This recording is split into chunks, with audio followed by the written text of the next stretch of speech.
أما بعد فأعوذ بالله من الشيطان الرجيم بسم الله الرحمن الرحيم ويخرون للأذقان يبكون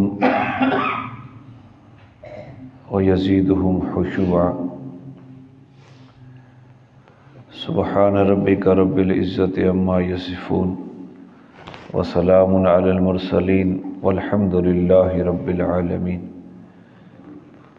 سبحانك لا علم لنا إلا ما علمتنا إنك أنت العليم الحكيم رب اشرح لي صدري ويسر لي أمري واحلل عقدة من لساني يفقهوا قولي رب يسر ولا تعسر وتممه بالخير وبك نستعين اللهم إنا نسألك علما نافعا ورزقا واسعا وعملا متقبلا. درود شریف پڑھ لیں.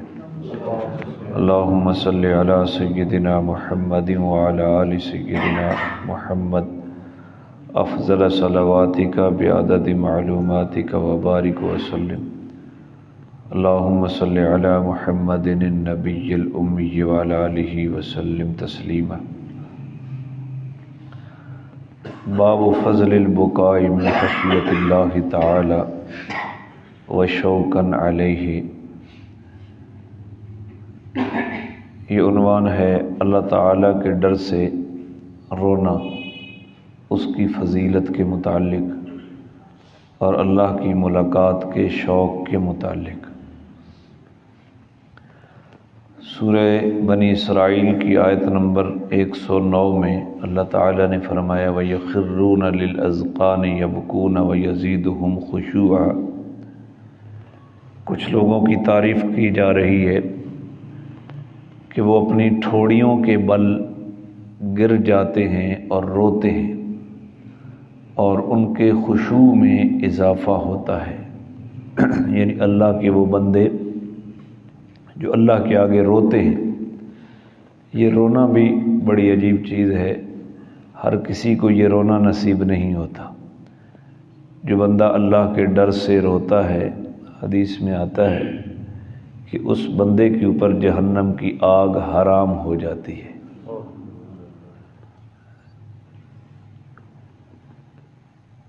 دوسرے مقام پہ ہے افمن ھذا الحدیث تعجبون وتضحکون ولا تبکون.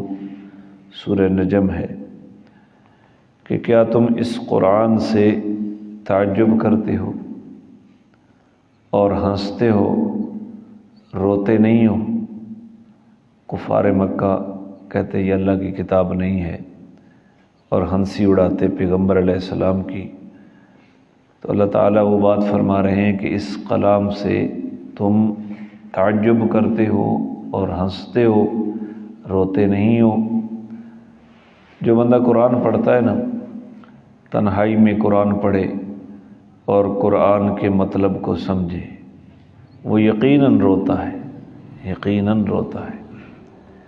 تو اللہ تعالی ہمیں سمجھنے کی توفیق عطا فرمائے. عن ابن مسعود رضی اللہ عنہ قال قال لی النبی صلی اللہ علیہ وسلم اقرأ علی القرآن. حضرت عبداللہ بن مسعود رضی اللہ عنہ کہتے ہیں کہ مجھے حضور نے فرمایا کہ مجھے قرآن پڑھ کر سناؤ، میرے اوپر قرآن پڑھو، یعنی سناؤ مجھے قرآن. قلت یا رسول اللہ اقرأ علیک وعلیک انزل.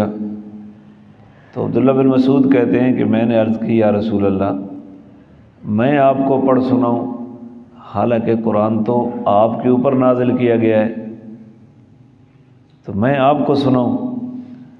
قال انی احب ان اسمعہ من غیری. تو حضور صلی اللہ علیہ وسلم نے فرمایا میں یہ بات پسند کرتا ہوں کہ میں اپنے علاوہ کسی اور سے قرآن سنوں. ایک بندہ اپنے آپ کو بھی سناتا ہے، جب پڑھ رہا ہوتا ہے تو اپنے کانوں کو سنا رہا ہوتا ہے، تو سننے کی لذت بھی ساتھ آ رہی ہوتی ہے. تو حضور نے فرمایا میری چاہت ہے کہ میں کسی اور سے قرآن سنوں. ہمارے استاد مفتی محمد جاجروی صاحب، اللہ تعالیٰ ان کو صحت والی زندگی دے، مغرب کی نماز کے بعد ہم استاذ محترم کے پاس جاتے، شاید میں نے یہ پہلے بھی بتایا ہے، تو مطالعہ کر رہے ہوتے تھے، تو مدرسے میں ایک اچھا قاری جو خوبصورت قرآن پڑھتا، اسے کہتے کہ تو آ جا اور میرے پاس بیٹھ، مجھے ایک پاؤ قرآن سناؤ۔ تو وہ ایک پاؤ ختم کر لیتا، تو پھر کہتے ایک پاؤ قرآن اور سناؤ۔ تو یہ بھی سنت ہے کسی سے قرآن سننا۔ تو حضور کہتے ہیں عبداللہ بن مسعود کو کہ مجھے پڑھ کر سناؤ۔ فقرات علیہ سورۃ النساء، تو عبداللہ بن مسعود کہتے ہیں کہ میں نے حضور کو سورۃ النساء پڑھ کر سنانی شروع کری، حتی جئت الی ہذہ الآیہ، جب میں اس آیت کے اوپر پہنچا، فکیف اذا جئنا من کل امۃ بشہید وجئنا بک علی ہؤلاء شہیدا، کہ اس وقت کیا کیفیت ہوگی کہ جب ہم ہر امت میں سے ایک گواہ کھڑا کریں گے اور آپ کو ساری امتوں کے اوپر گواہ بنائیں گے۔ حضور کی امت گواہی دے گی باقی نبیوں کے حق میں، اور اس امت کے اوپر حضور گواہی دیں گے کہ میری امت ٹھیک کہہ رہی ہے۔ پوچھا جائے گا کہ نبیوں نے دین پہنچایا ہے، تو امت محمدیہ گواہی دے گی کہ انہوں نے پہنچایا ہے، لوگوں نے نہیں مانا، تو وہ کہیں گے کہ یہ تو امت اس وقت تھی نہیں، تو امت کہے گی امت محمدیہ کہ ہمیں اپنے نبی نے بتایا تھا، تو حضور اس امت کے اوپر گواہی دیں گے کہ میری امت ٹھیک کہہ رہی۔ تو جب اس آیت پر پہنچے، عبداللہ بن مسعود کہتے ہیں قال حسبک الآن، کہ حضور نے فرمایا کہ اب کافی ہے، بس رک جا، تلاوت روک دے۔ فالتفت الیہ فاذا عیناہ تذرفان، تو میں نے حضور صلی اللہ علیہ وسلم کی طرف دیکھا تو حضور کی آنکھوں سے آنسو بہہ رہے تھے، آپ رو رہے تھے اس کیفیت کو دیکھ کر۔ ہمیں قرآن سن کر رونا کیوں نہیں آتا؟ ہمیں پتہ ہی نہیں ہے حافظ کیا پڑھ رہا ہے، وہ کیا کہہ رہا ہے، ہمیں رونا کیسے آئے؟ تو بھئی ہمیں اپنی زندگی میں قرآن کو سمجھنا چاہیے۔ سورہ النحل پتہ نہیں ایک دن میں درس دے رہا تھا، دوران درس آنسو جاری ہو گئے توحید کے مضمون کے اوپر۔ اللہ تعالیٰ نے اس انداز میں اپنی وحدانیت سمجھائی۔ سورۃ النحل پڑھو 14ویں پارے میں، اللہ نے پوری کائنات انسان کے سامنے رکھ دی ہے کہ یہ ساری تیری خدمت میں لگی ہوئی ہے اور تجھ سے اپنی عبادت مانگی ہے۔ رونا آ جاتا ہے خامخواہ، تو کوشش کریں گے نا قرآن کو مطالعے کا۔ تو حضور رو رہے ہیں اس کیفیت کو ذکر کر کر۔ اللہ ہمیں بھی قرآن پڑھنے پر رونا نصیب کرے۔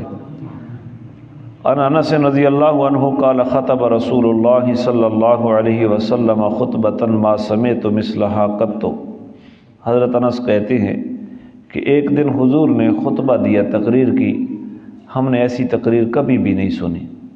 فقال لو تعلمون ما اعلم لضحكتم قليلا ولبكيتم كثيرا، حضور نے فرمایا جو میں جانتا ہوں نا، اگر تمہیں پتہ چل جائے تو تم ہنسو کم اور رو زیادہ۔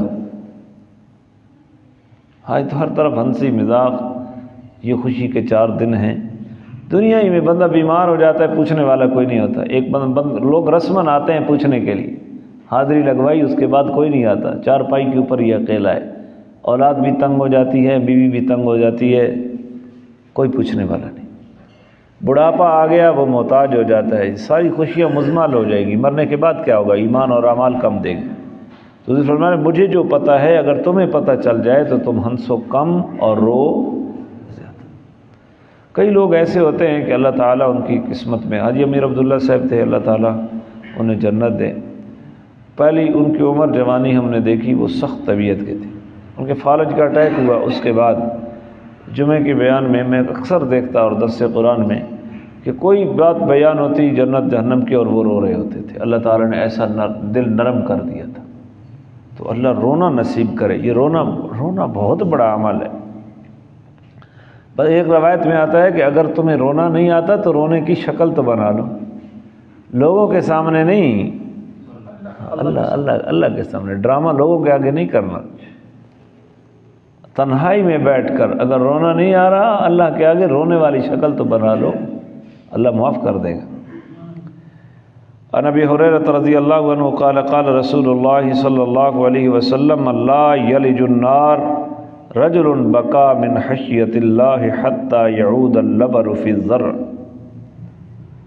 حضرت ابو ہریرہ رضی اللہ عنہ کہتے ہیں کہ رسول اللہ صلی اللہ علیہ وسلم نے فرمایا جو آدمی اللہ کے ڈر سے روئے وہ کبھی جہنم کی آگ میں داخل نہیں ہوگا، یہاں تک کہ دودھ پھر تھنوں میں داخل ہو جائے۔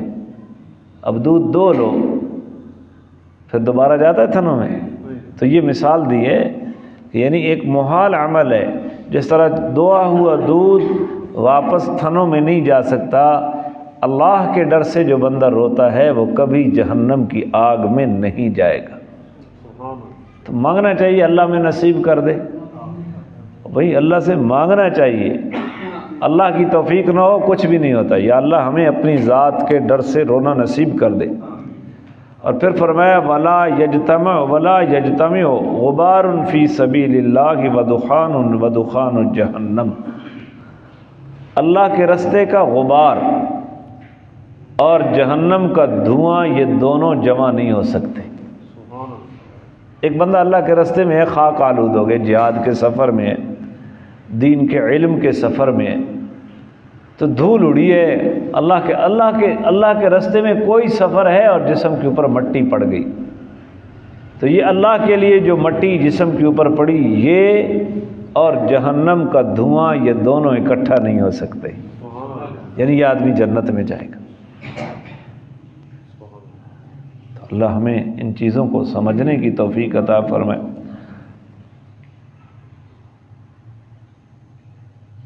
مجھے وہ روایت نہیں یاد آ رہی، ایک صحابی لشکر میں پیچھے پیچھے چل رہے تھے تو پوچھا بھئی آپ پیچھے کیوں چل رہے ہیں؟ اس نے کہا دھول سے بچنے کے لیے۔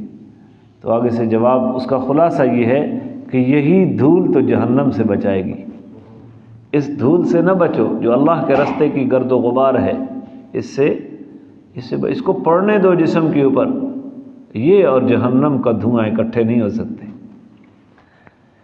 ابو ہریرہ ہی سے روایت ہے رضی اللہ تعالی عنہ قال قال رسول اللہ صلی اللہ علیہ وسلم سبعۃ، حضور نے فرمایا 7 آدمی ایسے ہیں یظلہم اللہ فی ظلہ یوم لا ظل الا ظلہ، جن کو اللہ قیامت کے دن اپنے سائے میں جگہ دے گا، جس دن اس سائے کے علاوہ کوئی اور سایہ نہیں ہوگا۔ کتنے بندے؟ 7۔ پہلا بندہ امام عادل حکمران، انصاف پسند حکمران، اللہ ہمیں بھی نصیب کرے۔ اس کو اللہ تعالیٰ قیامت کے دن جب کوئی سایہ نہیں ہوگا اپنے سائے میں جگہ دے گا۔ دوسرا وشاب نشأ فی عبادت اللہ، دوسرا وہ جوان آدمی جو جوانی میں اللہ کی عبادت کرتا ہے۔ کب؟ ہاں، بوڑھا ہو گیا کسی کام کا نہیں رہا تو مسجد میں آ گیا، مسجد میں 2 کام ہے، بچوں کو بگانا، امام کا دماغ کھانا، اور گھر جانا تو بہو کا دماغ کھانا۔ بوڑھے بڑھاپے میں کون ہے؟ شیخ سعدی فرماتے ہیں در جوانی توبہ کردن شیوہ پیغمبری، وقت پیری گرگ ظالم می شود پرہیزگار۔ جوانی کے اندر توبہ کرنا، اللہ اللہ کرنا، یہ پیغمبروں کا شیوہ ہے۔ بڑھاپے میں تو بھیڑیا بھی، ظالم بھیڑیا بھی پرہیزگار بن جاتا ہے، پگاڑ بھی جلے دان ڈہ گئے تو آنا ہوں میں شکار کوئی نہیں کرنا۔ جوانی کی بات تو وہ دوسرا وہ جوان جو جوانی میں اللہ کی عبادت کرتا ہے، اس کو اللہ تعالیٰ قیامت کے دن اپنے اس سائے میں جگہ دے گا جس سائے کے علاوہ کوئی اور سایہ نہیں ہوگا۔ تیسرا آدمی وَرَجُلٌ قَلْبُهُ مُعَلَّقٌ فِي الْمَسَاجِدِ، تیسرا وہ آدمی جس کا دل مسجد میں اٹکا رہتا ہے، مسجد سے نکلا پھر بے چین ہے، کہیں مسجد میں جاؤ، مسجد میں جاؤ، ہر وقت مسجد۔ اور یہ جو مساجد میں لوگ ہوتے ہیں ان کے بارے میں تو کہا گیا کہ ان کے ایمان کی گواہی دو، یہ اللہ کا گھر ہے، یہ اللہ کی بیٹھک ہے، اللہ کا دارہ ہے مسجد، ادھر آنا۔ تو جس آدمی کا دل مسجد کی طرف اٹکا ہوا ہو، اللہ اس کو اس دن سایہ فراہم کریں گے جس دن اللہ کی ذات کے سائے کے علاوہ کوئی اور سایہ نہیں۔ چوتھا چوتھے وہ دو آدمی ہیں ورجلان تحابا فی اللہ اجتمعا علیہ وتفرقا علیہ، وہ دو آدمی جن کی آپس میں محبت اللہ کی ذات کے لیے، وہ اکٹھے ہوتے ہیں تو اللہ کے لیے، اور اگر جدا ہوتے ہیں تو فرمانبرداری کے جذبے کے ساتھ اکٹھے ہوتے ہیں، اور کہیں بائیکاٹ کرتے ہیں تب بھی اللہ کے لیے۔ یہ ہمیں اللہ نصیب کر دے۔ اسی برادری دے ڈرے نہ سارے اوٹ پٹانگ کیتی وطن سارے پٹھے کام، لوگ ناراض ہو جائیں گے۔ جن کی محبت اللہ کے لیے ہے، کوئی اور مقصد نہیں، نہ حسن کی بنیاد پر، نہ مال کی بنیاد پر، نہ جتھے کی بنیاد پر، نہ طاقت کی بنیاد پر، اللہ کی ذات کے لیے۔ یہ دینی محبت جو ہوتی ہے نا، یہ اللہ کے لیے، اسی بنیاد پر وہ اکٹھے ہیں اور اسی بنیاد پر وہ جدا ہے۔ تو اللہ ہمیں یہ محبت نصیب فرمائے۔ پانچواں ورجل دعته امرأة ذات منصب و جمال فقال انی اخاف اللہ۔ پانچواں وہ آدمی ہے جس کو ایک صاحب حیثیت اور خوبصورت عورت اپنی طرف زنا کی دعوت دے، بدکاری کی دعوت دے، اور وہ یہ کہہ دے کہ مجھے اللہ کا ڈر لگتا ہے۔ مجھے کیا لگتا ہے؟ اللہ کا ڈر لگتا ہے۔ اس کو قیامت کے دن سایہ ملے گا۔ اور چھٹا آدمی ورجل تصدق بصدقۃ فاخفاها حتى لا تعلم شماله ما تنفق يمينه۔